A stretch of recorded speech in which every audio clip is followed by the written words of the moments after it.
Hi, welcome to the channel. Today I wanted to talk about something that can prove to be an absolute nightmare for sellers on Amazon, and that is getting into a price war. So firstly, those of you new to the channel, my name is Emma and this is Destination FBA.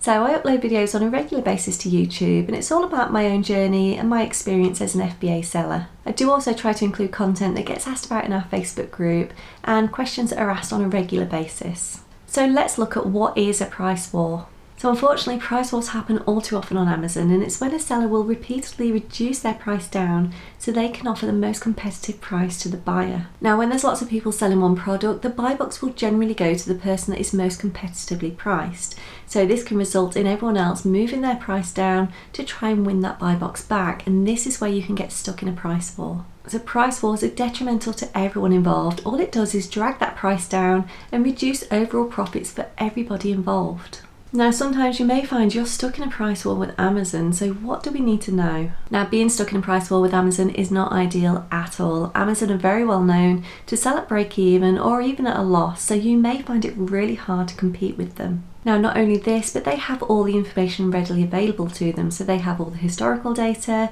they know exactly what stock they have, and they know what stock is due in. So whilst you may find it difficult to compete with them, this does vary from product to product. So I would advise you look at those BBP charts and you look at all the historical data. Now, this will tell you how often Amazon have stock, and this will just help to give you a good idea of whether it's worth holding out on your price until they sell out.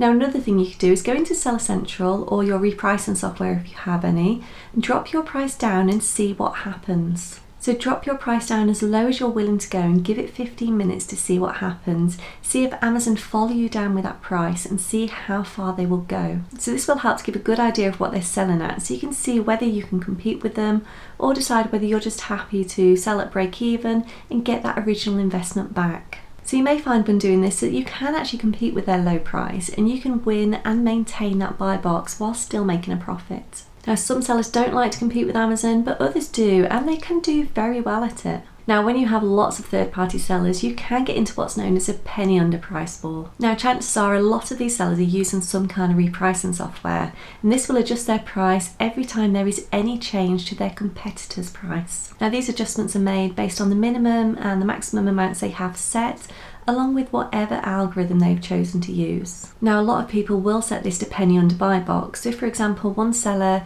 has their item priced at £10 and another seller comes in with penny under buy box, then their item will drop to £9.99. If the previous seller is also using penny under, it will drop to £9.98, £9.97, £9.96, and so on until one seller reaches their minimum price. Now, this can escalate and bring the price of a product down very, very fast, especially with new sellers that are maybe desperate to sell stock and they don't understand that the harm penny under can do in some situations. Now, if you find yourself in a price war like this, the best thing you can do is not use penny under, but use penny over buy box or match buy box instead. Now, this way you'll find that the buy box is likely to rotate without dragging that price down. Now, you could also try sleep mode, so this will raise your prices again through the night, and it will also help to try and drag those competitors' prices back up again too. Now, you could find that you end up on a price war with an item that's going to take you months to sell. Now, the first thing to do here is to check your competitors' stock levels. Now, if they only have a small amount, I would hold your price and wait for them to sell out. So this will mean you sell at a higher price and you have more profit. Just make sure you set those minimums and those maximums on your repricing software.